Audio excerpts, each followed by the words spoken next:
Berikut ini adalah langkah mudah menginput BKU di Arkas 4 agar transaksi-transaksi yang kita inputkan ke dalam BKU-nya terurut dengan benar dan akuntabel.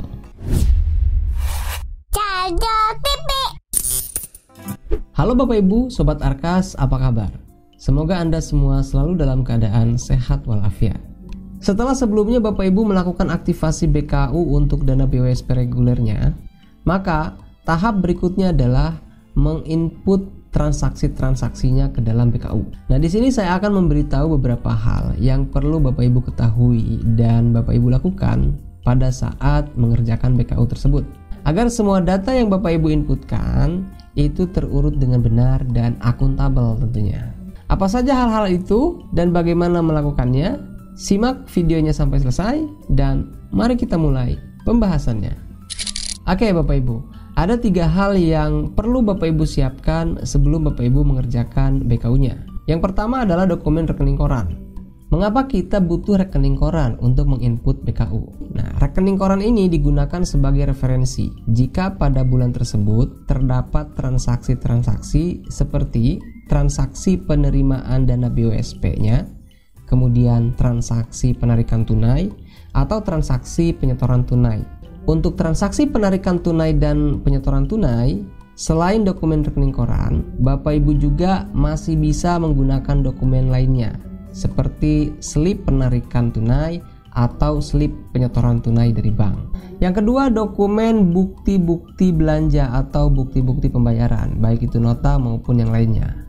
Dokumen-dokumen ini digunakan sebagai referensi apabila pada bulan tersebut terdapat transaksi-transaksi pembayaran atas pengadaan barang atau jasa yang dilakukan oleh sekolah. Dan yang ketiga yang tidak kalah penting adalah dokumen RKS bulanannya. Misalnya saat ini kita akan mengerjakan BKU bulan Januari, maka kita siapkan dokumen RKS bulan Januari. Mengapa kita butuh dokumen RKS untuk mengerjakan BKU ini? Dengan menggunakan dokumen RKS yang cetak ini, Bapak Ibu bisa melakukan pencermatan untuk mengetahui rekening-rekening belanja dari kegiatan apa saja yang direalisasikan pada bulan ini. Selain itu, Bapak Ibu juga bisa menandai atau memberi keterangan pada setiap rekening belanja yang direalisasikan dengan keterangan tanggal nota dan tanggal transaksinya, agar Bapak Ibu lebih mudah mengurutkan transaksi-transaksi belanja yang mana dulu yang harus Bapak Ibu inputkan. Misalnya seperti ini. Di sini saya sudah siapkan dokumen RKS bulan Januari yang akan kita kerjakan BKU-nya. Bapak Ibu bisa lihat di sini. Saya sudah memberikan tanda yaitu tanggal nota dan tanggal transaksi dari setiap rekening belanja yang di Januari ini direalisasikan. Ada sekitar 1, 2, 3, 4, 5, 6, 7, 8, 9. Ada sekitar 9 rekening belanja yang direalisasikan di bulan Januari ini. Ke-9 rekening belanja ini tersebar pada 1, 2, 3, 4, 5, 6, 7 pada 7 kegiatan. Jadi ada 9 rekening belanja yang akan kita pilih dan kita input ke dalam BKU dari ke-7 kegiatan yang sudah dianggarkan. Nah, dengan memberikan tanda seperti ini, maka ketika Bapak Ibu menginputkannya ke dalam BKU, Bapak Ibu akan jauh lebih mudah untuk menentukan transaksi belanja yang mana dulu nih yang harus diinputkan. Misalnya seperti ini. Di halaman pertama RKS ini ada sekitar 4 rekening belanja. 3 rekening belanja itu terdapat pada kegiatan yang pertama yang ini dan 1 rekening belanja milik kegiatan yang ini. Pada kegiatan yang pertama, hanya 2 rekening belanja atau 2 pembiayaan yang direalisasikan, yang satunya tidak. Di sini keterangan tanggal notanya tanggal 13 bulan Januari 2024. Begitupun dengan yang kedua, sama tanggal 13 bulan Januari 2024. Dan tanggal transaksinya adalah tanggal 25 Januari 2024. Sama yang kedua juga.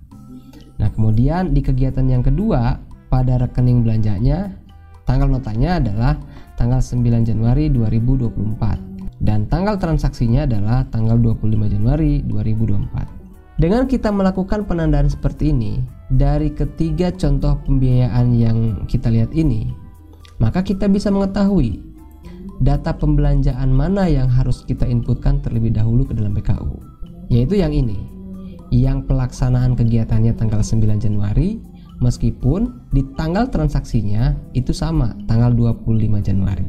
Nah, seperti itu Bapak Ibu. Itulah kemudahan melakukan identifikasi pada lembar RKS-nya lebih dahulu. Nah, selanjutnya setelah bahan-bahannya Bapak Ibu siapkan dan juga Bapak Ibu sudah melakukan identifikasi seperti tadi, maka kita tinggal menginputkan semua transaksinya ini ke dalam BKU-nya. Nah, bagaimana langkah-langkahnya? Seperti biasa, pertama-tama silakan Bapak Ibu jalankan Arkas-nya, kemudian masuk. Dan untuk mengerjakan BKU, silakan Bapak Ibu klik pada menu penatausahaan. Nah, sebagai contoh, di sini kita akan mengerjakan BKU bulan Januari. Di bulan Januari ini, selain terdapat transaksi-transaksi belanja sebagaimana yang sudah kita ketahui dari proses identifikasi yang kita lakukan sebelumnya tadi, ternyata ada transaksi lainnya yang sumber datanya itu kita dapatkan dari rekening koran. Nah, transaksi ini ada dua. Yang pertama yaitu transaksi penerimaan dana BOSP reguler tahap satunya yang terjadi pada tanggal 19 Januari 2024 senilai Rp22.200.000. Yang kedua adalah transaksi tarik tunai, yaitu pada tanggal 24 Januari 2024 dengan nilai yang sama yaitu Rp22.200.000. Jadi semua dananya ditarik Bapak Ibu ya. Oke. Nah, jadi pada BKU bulan Januari ini kita akan menginputkan satu transaksi penerimaan dana BOSP tahap satunya, kedua transaksi penarikan tunai, baru setelah itu transaksi pembelanjaannya. Karena pembelanjaan tersebut belum bisa kita inputkan sebelum di BKU-nya ini terdapat saldo. Nah, saldo-saldo itu bisa berasal dari dana BOSP yang kita terima atau berasal dari saldo BKU bulan sebelumnya. Baik, kita mulai penginputan transaksi-transaksinya. Oke, kita klik di BKU Januari ini. Kemudian akan tampil lembar kerja BKU bulan Januari 2024 dengan sumber dana BOSP reguler 2024. Nah, di sini ternyata sudah ada sejumlah nominal dana yang tersedia, yaitu sebesar Rp22.200.000 yang posisinya berada pada saldo non tunai atau berada pada rekening bank. Sementara di saldo tunainya masih kosong. Kemudian di sebelah kanannya bisa kita lihat di bagian keterangan bisa dibelanjakan ini ada sejumlah nilai yaitu sebesar Rp4.980.000. Nah, ini angka apa? Dari mana dan untuk apa? Angka ini merupakan total seluruh anggaran yang ada pada RKS bulan Januari yang masih tersisa atau belum dibelanjakan. Angka-angka ini akan berkurang apabila sudah kita inputkan data pembelanjaannya. Nah, kemudian total pembelanjaan yang sudah kita inputkan di BKU ini akan diakumulasi dan ditampilkan di sini jumlahnya. Nanti Bapak Ibu akan lebih mengetahuinya sambil berjalan saja, ya. Oke, kita lihat di bagian bawah. Ternyata di sini sudah ada dua transaksi Bapak Ibu. Yang pertama adalah catatan dana silpa 2023 senilai Rp0 dicatat pada tanggal 12 Januari 2024. Yang kedua adalah catatan transaksi penerimaan dananya, penerimaan dana BOSP sebesar Rp22.200.000 yaitu pada tanggal 19 Januari 2024. Nah, yang kedua ini merupakan transaksi penerimaan dana BOSP reguler tahap satunya Bapak Ibu, yang sebelumnya sudah kita rencanakan akan kita inputkan di urutan pertama. Pertanyaannya, mengapa transaksi ini sudah terinput ke dalam BKU padahal kita belum menginputnya? Ya, betul Bapak Ibu. Khusus untuk transaksi penerimaan dana BOSP reguler tahap 1 itu akan terinput secara otomatis bersamaan pada saat Bapak Ibu melakukan aktivasi BKU-nya. Ya. Begitupun dengan transaksi silpanya. Jadi kedua transaksi ini diinputnya itu bersamaan dengan proses aktivasi BKU-nya. Berbeda dengan nanti penerimaan dana BOSP reguler tahap 2. Baru untuk tahap 2 kita dapat menginputkannya secara manual. Caranya bagaimana? Caranya seperti ini. Kita klik di sini untuk kembali ke tampilan menu penatausahaan. Kemudian untuk menambahkan transaksi penerimaan dana secara manual, kita bisa menggunakan tombol ini, tombol tambah penerimaan dana. Kita klik. Nah, di tampilan ini kita bisa melihat beberapa informasi. Yang pertama, yang ini adalah informasi silpa BOSP reguler tahun 2023, yaitu Rp0.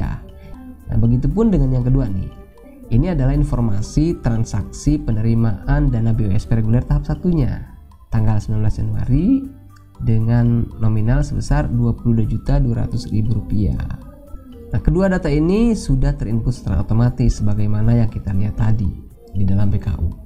Nah, selanjutnya kita bisa menggunakan tombol di bawah ini, yaitu tombol tambah penerimaan tahap berikutnya, untuk menginputkan transaksi penerimaan dana BOSP reguler tahap berikutnya, yaitu tahap kedua. Dengan catatan, tombol ini akan berfungsi apabila terkoneksi dengan internet dan penerimaan dananya sudah ada. Nah, kita coba. Muncul tampilan seperti ini Bapak Ibu. Ya, karena memang ini belum waktunya, belum ada dana tahap 2 tersedia. Nanti informasi ini akan beda lagi ketika sudah waktunya tiba. Nah, nanti kita akan bahas khusus tentang ini di video yang lain. Oke? Baik, kita lanjutkan Bapak Ibu. Nah, kita lanjutkan dengan menginput transaksi yang kedua. Karena transaksi yang pertama sudah terinput secara otomatis. Transaksi yang kedua yang akan kita inputkan ke dalam BKW ini adalah transaksi tarik tunai.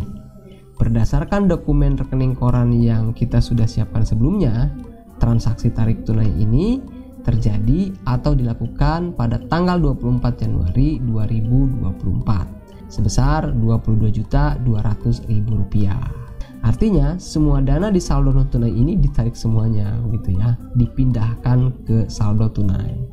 Baik, bagaimana cara menginputkannya? Bapak Ibu silakan gunakan fitur ini atau tombol ini, yaitu tombol tarik tunai. Kita klik, maka akan muncul form seperti ini. Di bagian tanggal tarik tunai ini kita inputkan tanggal dilakukan penarikan tunainya. Jangan lupa kita lihat rekening koran, pastikan tanggalnya tanggal berapa. Nah, setelah dipastikan tanggalnya benar, maka inputkan di sini.